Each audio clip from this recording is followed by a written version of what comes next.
That was December of '89 is when he fired me, and I don't know, within 9 months or whatever, he called back and we were pals again. And I mean, the first thing he did, my office was in Milwaukee and he was in Orlando, so the first thing we did, like we did on lots of occasions, was to fly to New York City and meet there. And we would always stay at my grandma's house. And so he and I flew to New York, met at the airport as if everything was fine. We forgot all about the slingings and I hate that guy's fucking guts, and all that kind of crap. And that was just me saying that, not him. Yeah. We both really slang the mud all over the place about each other, and then the next thing you know, we were best friends. But that's the way it went, and we worked it out. And then we had our next falling out. Our only other falling out was while we were on the Human Tour. I had the misfortune of getting pneumonia, being a diabetic and all, while we were on the road. And the problem with Chuck at that point in his life, not later in his life, is that he really needed a manager who was hands-on and actually with him on tour at all times. I would have rather probably have been in my office running business from my office, so I had to sort of run my business from the bus, and that was very difficult because my cell phone at the time was something that fit in a big box, and it was like 20 pounds or $20 a minute. Yeah. Minute. Very stressful period traveling around and being a manager, as well as having to look after him and be with him all the time. It's just a pretty incredible story, really. I mean, the 180. How many other relationships can pull that off? I mean, you guys obviously were, meant to still be friends, man. I guess, I guess so, and it is filled with a lot of irony, and it's not something that we haven't, me and the Schuldiners, for instance, and then, of course, all the ex-members, haven't discussed to death, excuse the pun, the fact that we could go from being best buddies to bitter enemies to best buddies again, and that kind of transference. But, whatever, he was a mercurial figure. He did lose his temper and fire me, I don't want to say over nothing, but really on a dime, as we say in North, one decision made, like boom. He made his decision that he was going to fire me on the Human Tour because really it wasn't about me, it was the fact that he wanted to go home. And he was tired of being on the road, he was fatigued, he was stressed, and suddenly I had to leave the tour in Copenhagen because I had pneumonia. And I phoned him every day to walk him through the process of being on tour alone on that scale of a tour. We, had 2 vehicles and a big bus, and it was very expensive. And he had a lot of demands when it came to touring that had to be met, and they were all very expensive ones. And the fact that I wasn't around for 3 days was enough to make him scream on the phone at me that I was fired, and then he ended the tour abruptly and went home. And then I proceeded to sue him when I got home, and he sued me, and that dragged on over a year, and it was incredibly bitter. Left a lot of shitty messages on machines. But you know what? We got through it. We made it through it. But this is it, Eric. What it also is the past. And it's not just the past. It's the past by a long way. Because, talking about it now, it almost sounds like it's today, but this is an old story, isn't it now? This is 20 years ago. So the fact is this, and this is really how I could wrap up that segment, is if it wasn't for me, there would have been no individual thought patterns. Now, how can I say that and take the credit? It's because Chuck always got out of his personal messes by writing about them, which is why the Death material is so timely and timeless and relevant, because he dedicated half the songs on individual thought patterns to the devil, me. And that's how he got through it. And then he got over it. About me, or he wrote a bunch of songs about me, half the album he claimed. He wrote a song about Paul. He wrote a song about Borovoy Kiergan. This is how he got it out of himself, and then it was over. What's amazing to me is that you can get anger out in lyrics, but it never destroyed the music, you know, the melody, the groove. That never went away. So in anger, you know, you'd think you'd lose certain elements to what you produce, but no, this guy was a genius, and I'm not a genius, so I can't understand the inner workings of Chuck's mind in that way. He could be as silly as the next guy, but inside him was, for want of a better term, a musical genius, and the way he worked was to take that adversity or take the pain or whatever and turn it into something incredible. And I'm looking at the camera right now with absolute sincerity. I can't think of any other explanation as to how a guy like that with such a temper really could turn it into viable material that was better than the material he had on his previous record. But he did it, and he was able to reconcile with anybody who he ever had a falling out with, which is credit to him as a person. How can I not but respect that?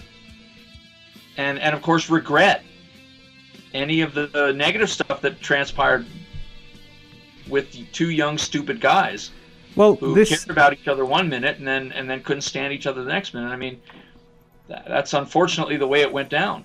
Well, this can take me to my next question. One thing I would like to know, Eric, is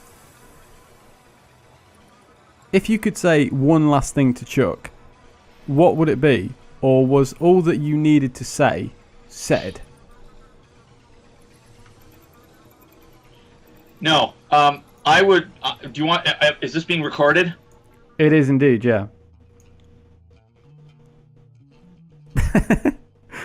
Is that what you would say? I don't know. I would recite a line from one of Chuck's own songs. So there's no feeling of incomplete or this wasn't. So I assume because you all knew Chuck was ill. Someone asked you, what would you say to your grandpa if you could just suddenly see him walking down the road, you know, and your grandfather's dead? What would you say to him? I'd say, hey, do you got $10? It is a weird one. Because I don't know, like, hey man, you're not dead. Where have you been? You know, I don't know, because I'm a realist, and the Schuldiners are realists. We're not dealing in the make-believe, so it's very, very difficult for me to even imagine. What would I say if Chuck was, like, reanimated? I'd say, dude, remember that movie we saw? It's just like that. I mean, to be fair, it's coming back from the dead. Did he never die? Like, what are the circumstances by which I've come face to face with him? Let's say he's come back, but he's still going to die, but you can talk to him. What? Like he's dead, but now he's back, but he's going to die again? That's kind of unfair. No. Stay with me. Say you've got a minute of time to talk to Chuck before he goes again. Is there anything in this world where you'd be like, well, let's make this better. I'm at a seance, and all of a sudden I hear a voice coming through the speakers. Hey, dude, killer. I'm stoned. And then I have 1 minute then to talk to him before he fades back off into the ether. To be fair, if I dude, they have chicken wings in heaven. If I had to be fair to you, Eric, you kind of asked the question to me, and I think if I had to think about it, like, you know, say you pick a granddad or something, you would literally just be normal, wouldn't you? You wouldn't have some sort of epiphany. You would just be like, "You're right. How's it going? Like, I thought you were dead. Like, what you doing?" I mean, I don't know. I would. You know what I would ask him? I would ask him, "Have I done you proud?" I guess I would say, "Have I done the right things for the death legacy?" You know, I guess that would be it. Would be to have some sort of Chuck endorsement, some sort of pat on the back that I'm running the affairs of this brand in the right way. Well, I mean, maybe. I mean, as you know, you're a self-confessed realist, so no one can ask Chuck that.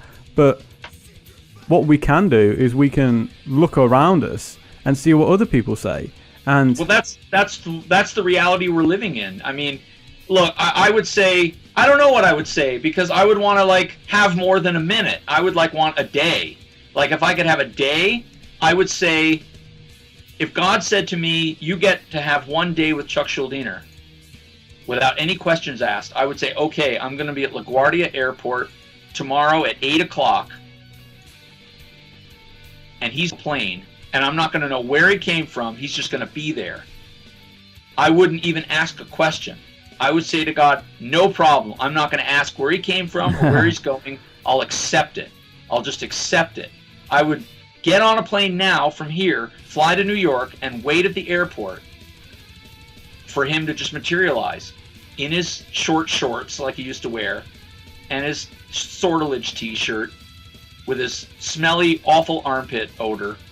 And I wouldn't ask a single question of any divine power. I would just enjoy the guy for the day. We would go record hunting in Manhattan at Bleecker Street. We would go eating as much pizza as we could shove into our faces. We would laugh, maybe go to a movie, fart, maybe drink, you know, and then I'd say goodbye and drive into the airport, no question. That's what I'd do if I had the chance. I would hang with him if I could. There wouldn't be any miracle questions. I wouldn't say, hey, how did you get here? What's it like on the other side? You know, do I have wrinkles? You haven't aged at all, but I'm like 20 years older. So, I mean, I actually forgot what I was going to say. Me too. Chuck blanked it out of my brain. Oh man, I've actually gone blank at 6:15. Oh my god! What you were saying was good, and I was going to hit you with something, but I went fucking blank. Maybe I should go listen to it. Is it the next? We can go to the next question. Sure, and I'll fart yet again. These are just still a couple from me, but is there anything you could tell the listeners that we don't know about Chuck, or that's never been said?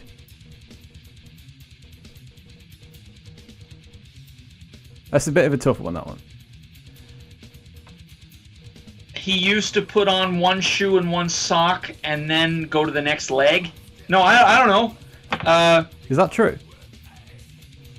No, I just made that up. But I could say it was true and you guys wouldn't know any better. No. Look. Oh, Eric, no. I remember what I was going to say. Sorry, I've got to interrupt you.